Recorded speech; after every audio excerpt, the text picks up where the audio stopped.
Hi everyone, it's Christy from Green Eyed Tarot. It has definitely been a little while since I have been on YouTube with any new videos. It was a really busy month of December and it's been a busy start to the year. And I honestly took some time away from social media, which was really nice. Spent a lot of time with family, just we went away for a few days before the holidays in the beginning of December, which was really nice. So, been spending a lot of time sort of disconnected, which has been great. But I really did want to get back into putting up new videos. So, that's definitely going to be something that I will be doing again. But I just wanted to come on here and sort of talk about what I've been up to in terms of books and decks that I've been using, and just kind of talk a little bit about what's been going on in terms of that part of my life. So it's a day off from work, which is nice. I've done laundry, as you can see hanging right here. There's laundry drying. So laundry's done. It was my birthday, so you can see balloons here. My birthday was on January 7th. So just lots of good things going on in my life, which is great. Just a nice couple of months to disconnect and reconnect, if that makes sense. But yeah, I'm gonna share the books I've read. I had a break. I had a holiday break from work, so I was able to really devote time to reading, which was amazing because I don't always get a lot of time. I find when I sit down to read now, I fall asleep very easily. So it was nice to have that time to just devote to reading, like especially fiction. So I've gotten back into that. So I'm going to talk about what I read, what I'm currently reading, and what's next on my to be read list in terms of fiction and nonfiction. And then of course we'll talk about decks and also just an upcoming series that I'm going to be doing on my channel. So if that sounds something like you'd like to hear, then stick around. I'm going to flip the camera around so I can show you everything, and we will get right to it. Okay, so I have the camera turned around. So first I want to talk about books. So fiction book that I read. So the most recent book that I read, which I finished right at the beginning of January, was this The Serpent and the Wings of Night by Carissa Broadbent. So this is the first book in a duology, so a two book series. So it's called The Crowns of Nyaxia, and this is the first book. So I really enjoyed this. I know, like on Book Talk and like on Bookstagram and on BookTube, all those different book places where people talk about books.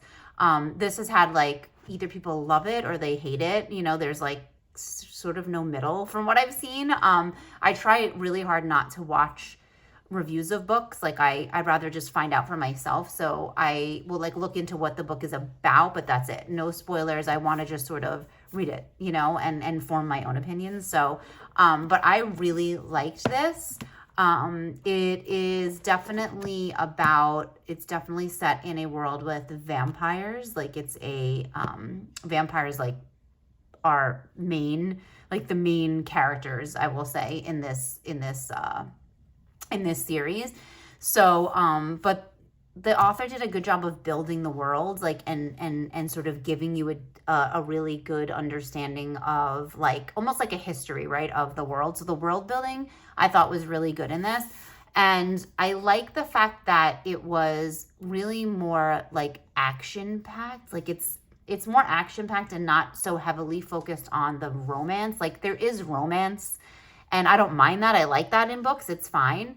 But I like that it was more like, I feel like the story is more about like the what's going on in like the world, like the bigger world picture, and like how these characters are going to play out in it. So anyway, so yeah, so it's about like I said, it is about vampires mostly. There are humans in the story, but really it's about vampires. And I've heard it described as sort of like vampires meet the Hunger Games, like, you know, sort of the world of vampires meeting the Hunger Games. And it's a fair assessment.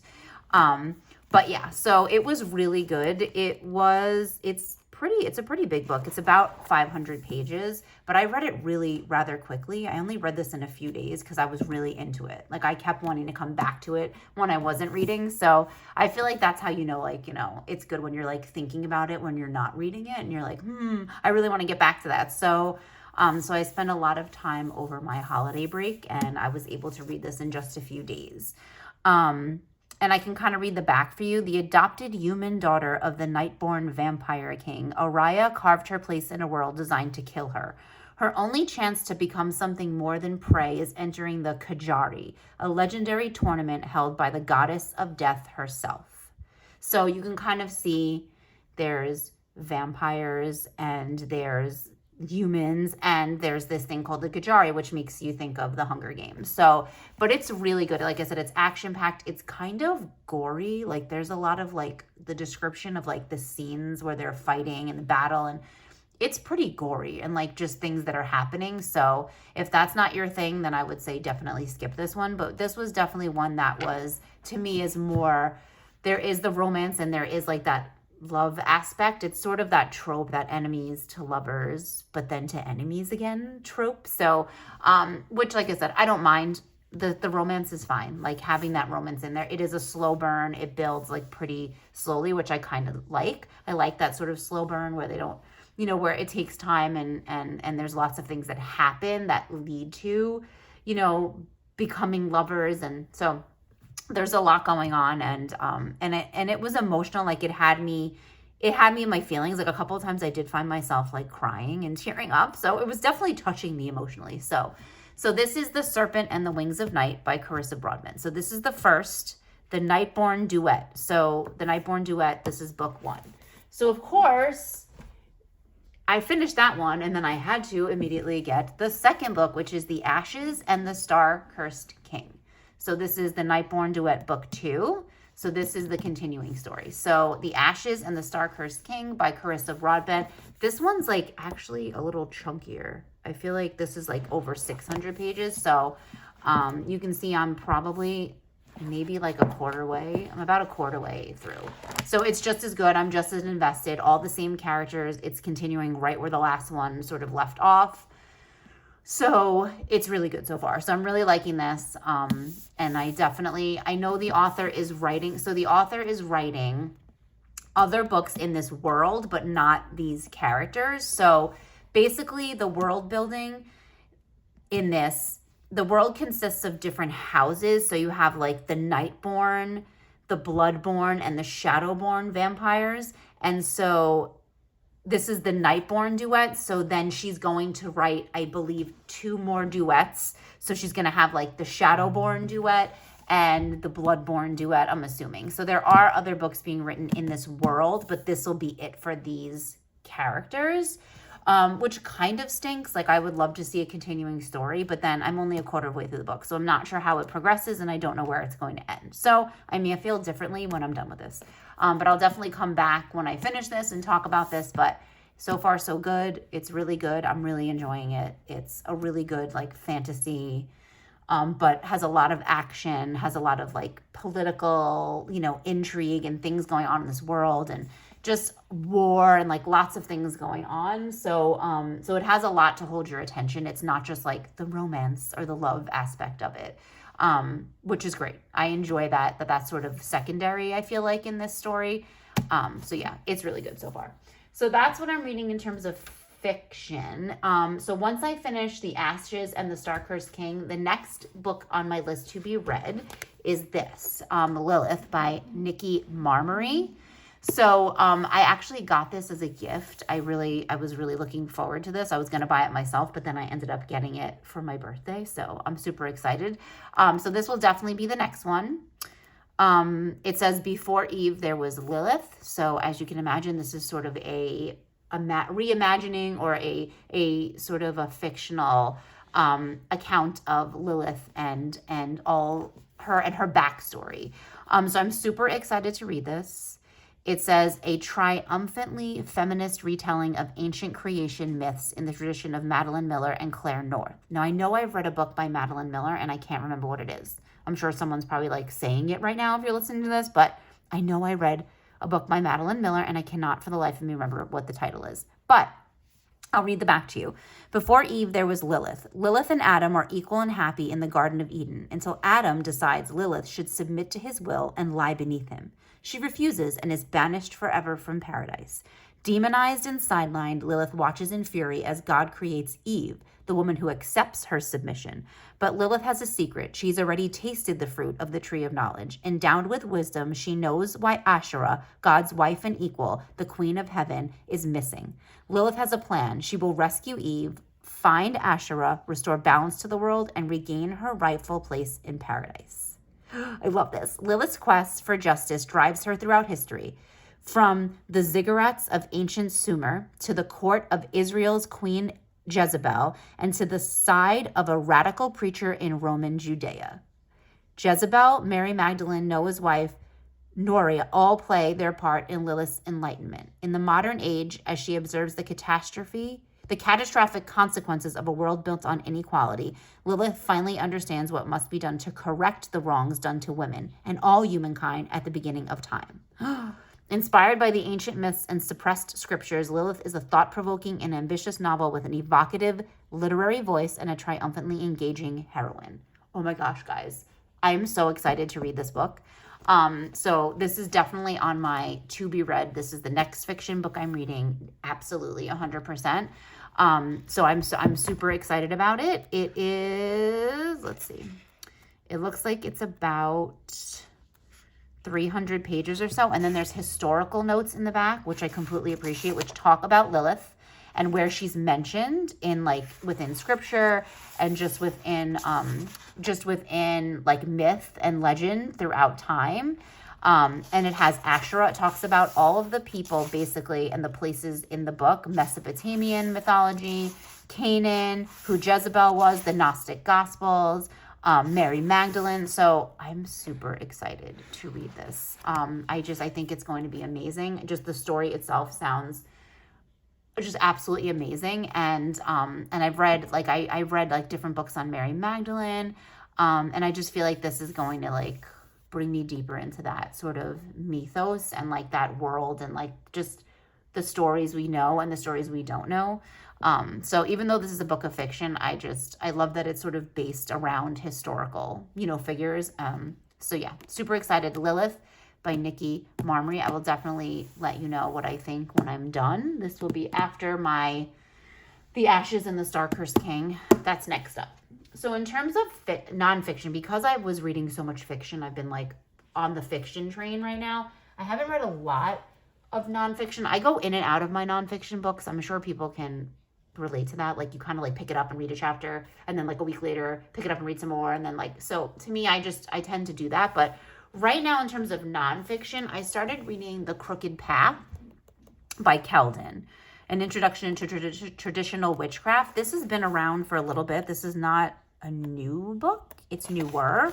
But let me see if I can find the copyright. It's definitely not like new. It's definitely been around. Let me see. It says, I think the original copyright was 2020. Yeah. So yeah, it's copyrighted 2020. So it's been around. Like I said, it's been around for a little bit. I think maybe it was published in 2022, written in 2020. So it's, but it is one that I have had my eye on. And I finally just was like in the bookstore and I got a gift card from the holidays. And I was like, you know what? I'm gonna pick this up because I've had a lot of interest in this. And I found that my practice is definitely leaning more towards, I feel like I am a traditional witch. I consider myself more like a folk witch, but I find myself leaning towards traditional witchcraft. And what I love about this book is it really is sort of, instead of like demonizing Wicca or really, really shining a light on like how traditional witchcraft is so different than Wicca, it really sort of just talks about Wicca and how it's the same, like how they're related, traditional witchcraft. And it's very sort of straightforward from what I can tell so far. And I just appreciate the way it's laid out. I'm very excited to kind of go through this and really read really go through like the recommended like exercises and like things that they have in here.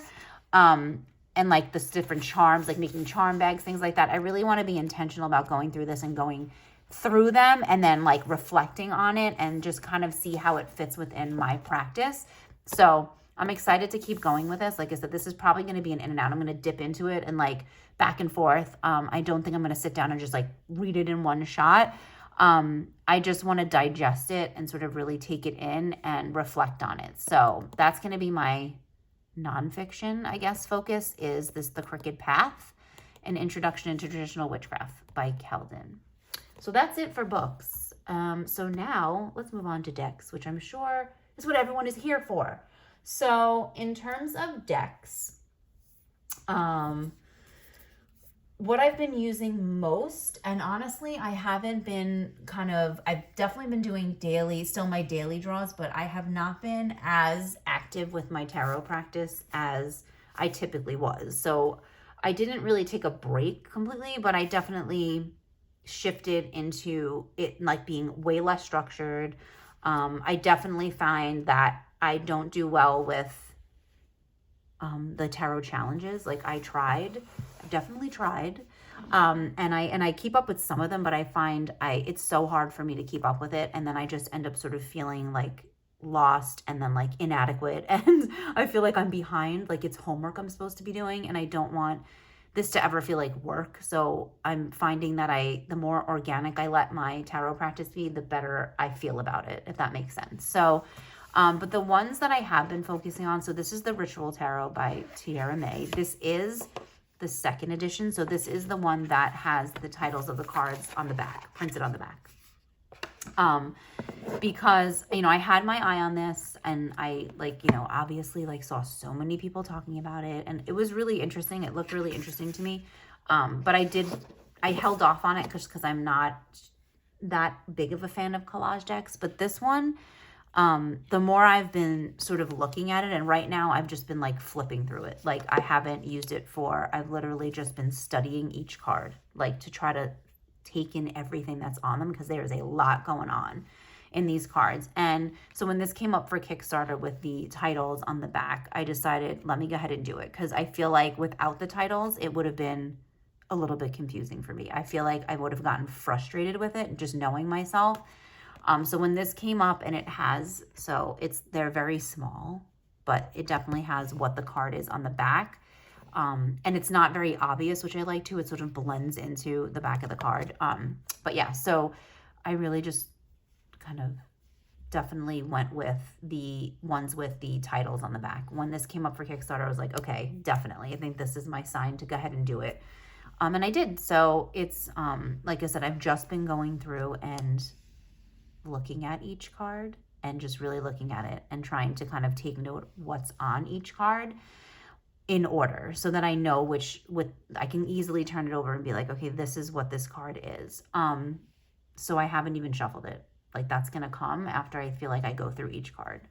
So this is the Ritual Tarot. Again, this has been seen a lot on TarotTube. I don't think I need to sit here and go through the cards, but just in talking about ones that I've been using in terms of going through them, not using for readings, again, just going through, taking the time to get to know this is what I've been doing. So that's the Ritual Tarot, and this is the marked edition, I believe is what it's called. This is the marked edition. So this has the titles on the back of the cards, and the cards are definitely bigger. They're oracle size cards. They're a little slippery, so think Four Hoxa Tarot. If anyone has the Four Hoxa, the indie edition of the Four Hoxa, this is exactly like the Four Hoxa. It's very slippery.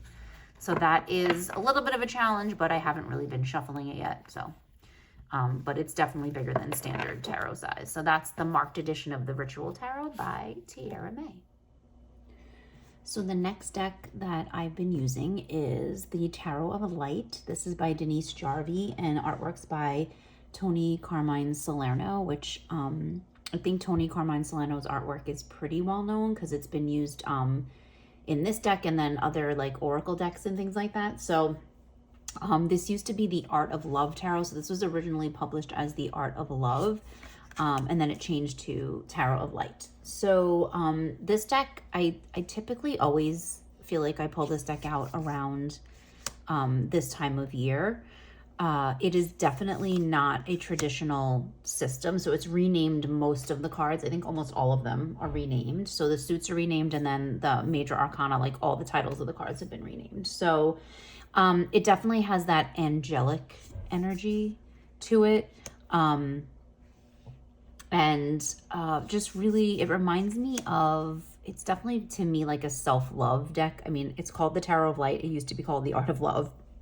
To me, that's like, it's pretty much a self-care, self-love type of deck, like exploratory sort of self-love type of deck. So, but you can see the suits have been renamed. So hearts are cups. So like, and then there's a keyword on each card. So I do like the fact that there's a keyword on each card. So this is the King of Hearts healer. So it says this would be the King of Cups. So here we have the beginning. So this is the Fool. But it's just beautiful. The cardstock is really nice. It's a matte cardstock. They're like a larger, again, not typical tarot size. They're more of an oracle size.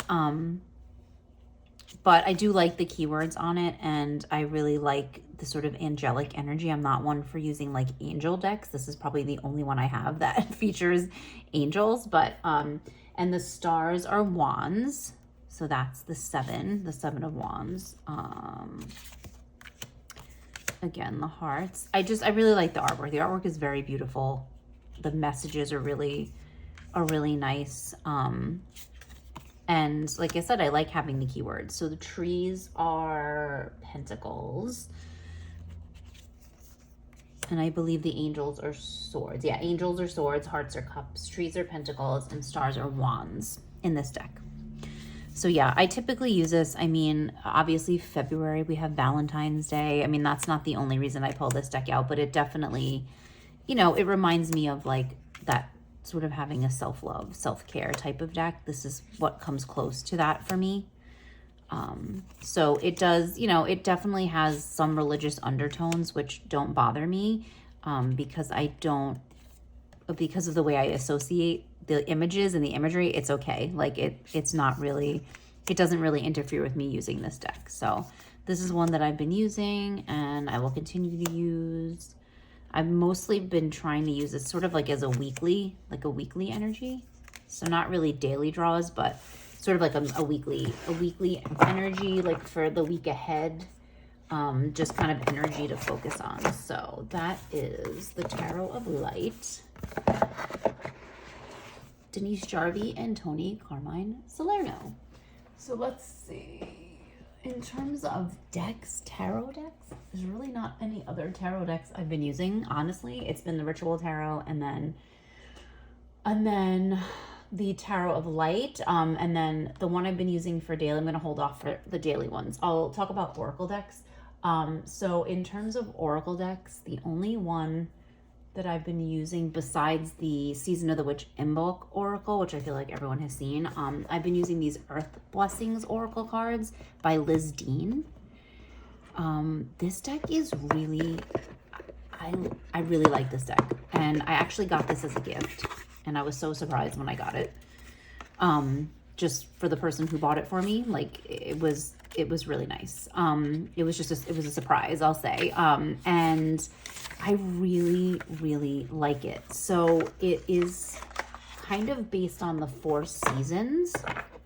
So, but the way that it's described in the guidebook, it's like sort of, they relate to the 4 seasons, but there's 4 themes. So, and the card backs, you can see each like card back is different for the 4 seasons, which I thought I wouldn't like, but I actually do like it because I feel like this adds another layer of meaning, right? So if this is winter, right, we have like these icicles, like this icy blades of grass as the back, and the winter's theme is belonging. So the theme for winter is belonging, and then we flip it over and like this says comfort, may nature be the balm, right? And so it's a very like wintry scene. I love this because like this looks like where I live. So I really like that that's sort of reflective of, you know, where I am just physically in the world. But I just think that having the season adds just like another layer, like I was saying.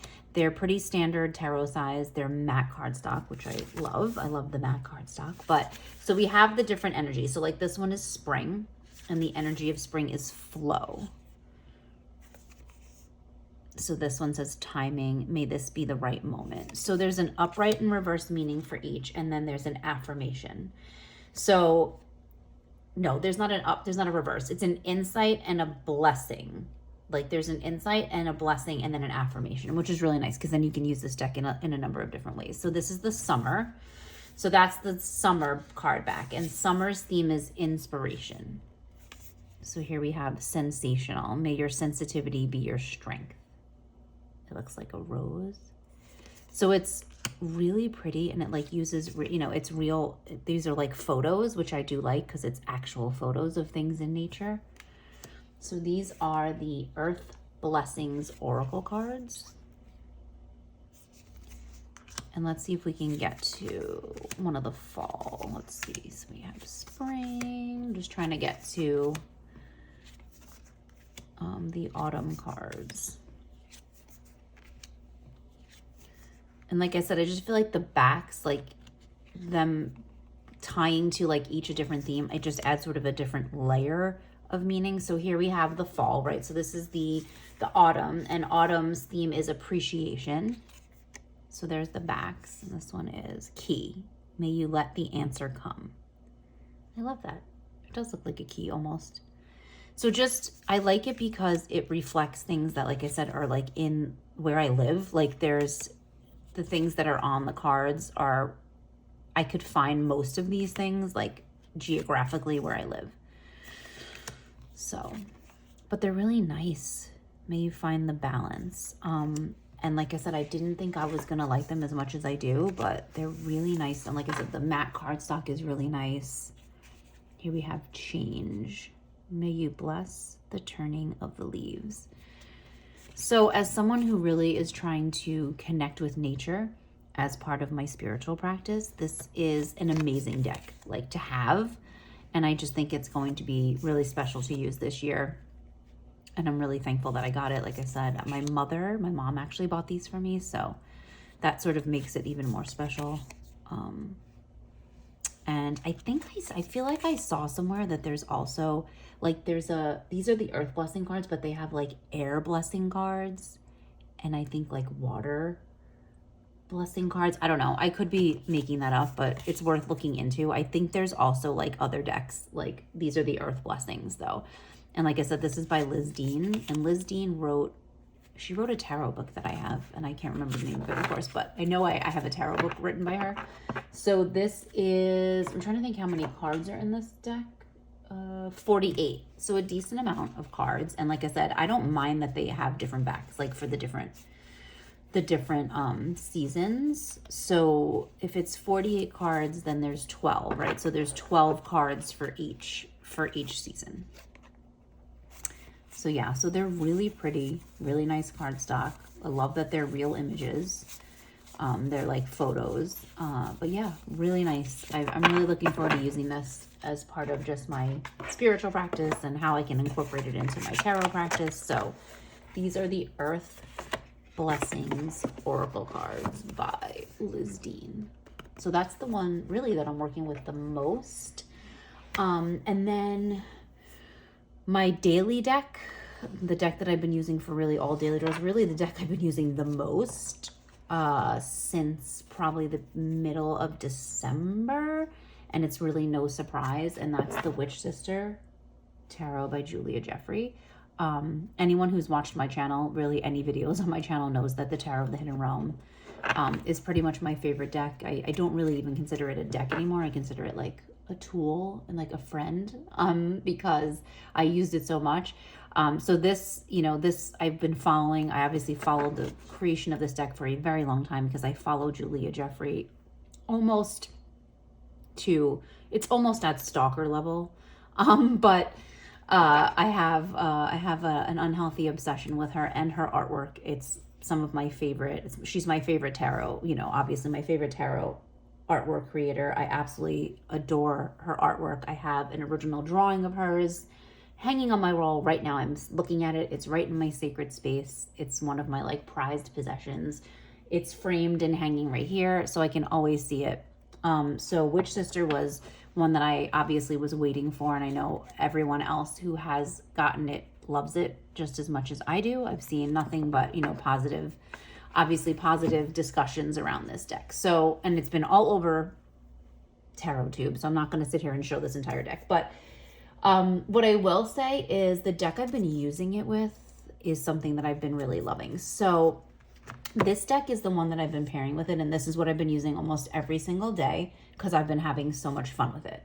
So this is the Celtic Goddesses, Witches, and Queens Oracle, and this is by Danu Forest.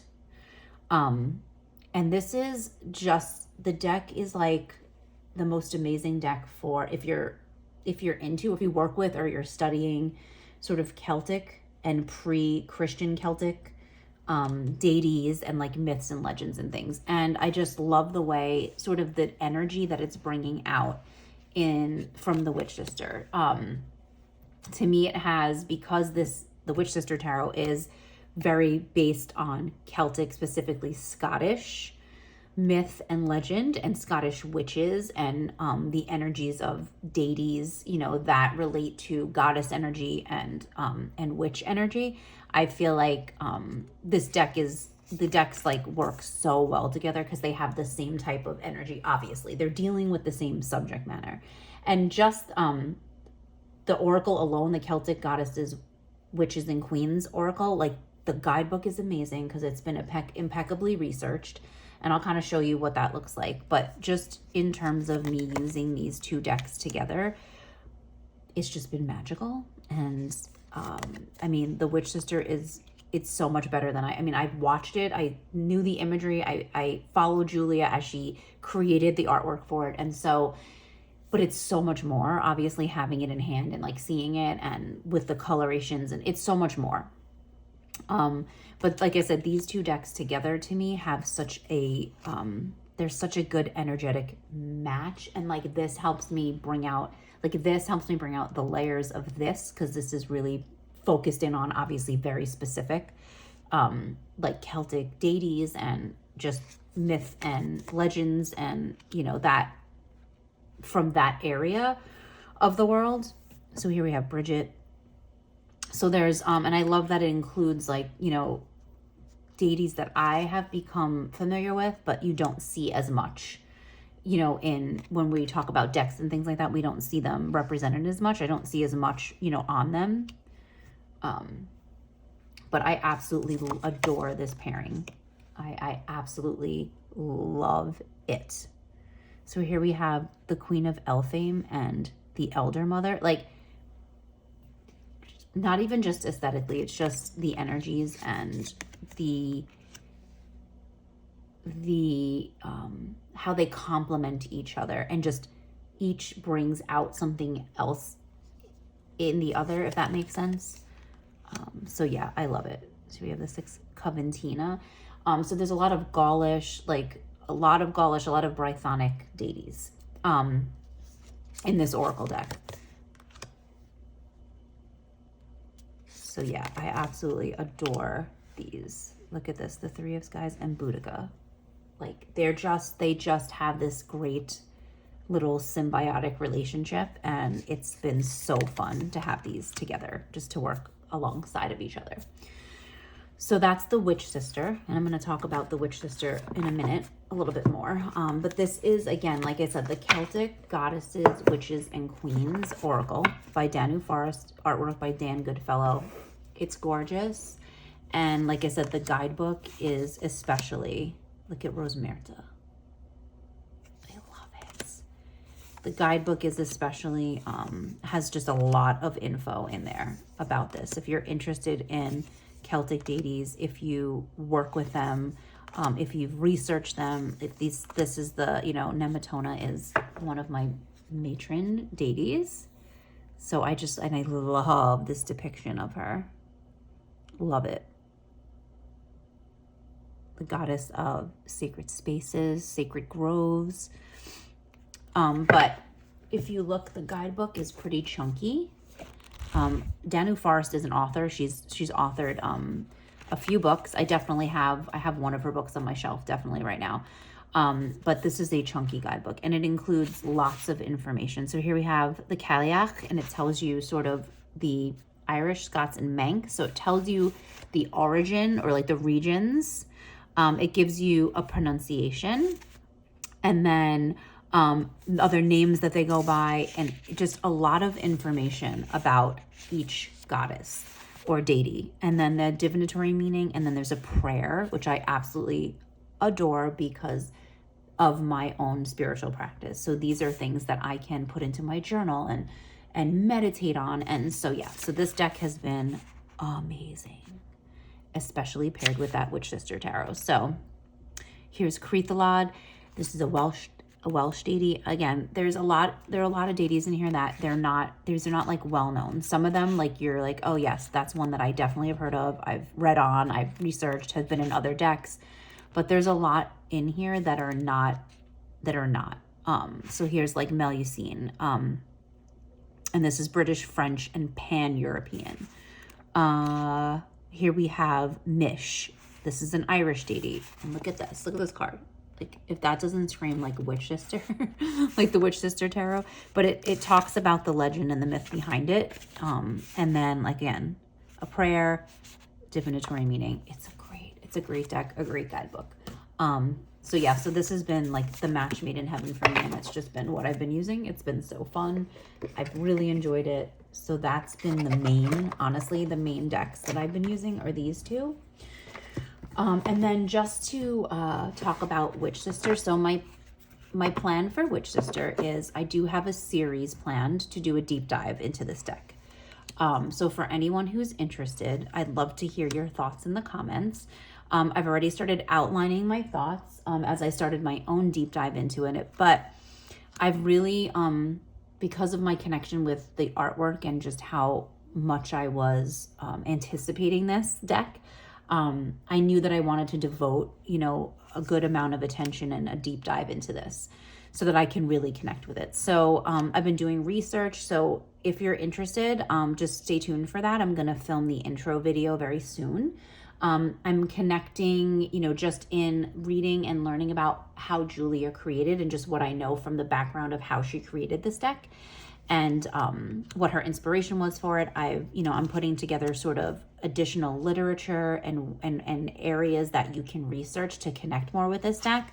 I've created a playlist of music that is sort of inspiring me to work with this deck. So I'm going to be sharing a music playlist from my Apple Music playlist of just songs that sort of connect me to the energy of this deck. So we're going to have a playlist to go along with our deep dive, and we're going to talk about each of the cards and just what Julia's thoughts are from the guidebook and how we can expand upon those and just where we can go to research additionally if we'd like to, and how we can sort of bring in, different resources to help with the deep dive. So I'm really excited about it. I'm really looking forward to it. So I hope you all will join me in that, on that journey. If you have this deck and you'd like to do a deep dive alongside, and we can do, we can have some journaling prompts. Not everyone, likes to journal. So it's not something that, we have to do, but just, think of some journaling prompts, and then, kind of come up with, ways that, different spreads we can do with the deck, to just really connect with this deck. I'm super excited about that. Like I said, if you guys are into it and you want to join, please let me know in the comments. If it's something that you would look forward to, let me know. I really hope, my plan is to do some like lives around the Witch Sister and just have people join me so that we can talk about it and talk about the cards we're studying and talk about the themes of the deck and what you love about the deck. I would love to do some lives, around this because I'm just so excited about it. And I have such a love for this artist and, all of her work. And this has just been one of those ones that I've been watching for so long and anticipating. Like, I almost couldn't believe I had it in my hands. And so it's been so magical. And so if you are interested, please let me know in the comments your thoughts on the Witch Sister and just what you're reading, what you're using in terms of decks, what you're looking forward to as we start off this new year. And, you know, definitely if you are looking, if you're not subscribed already and you're looking forward to a deep dive into the Witch Sister Tarot, then please consider subscribing and liking this video, because that's coming very soon and it's something that we can do together. So I look forward to that. I look forward to connecting with you in the comments, and I will see you all in the next video. Bye.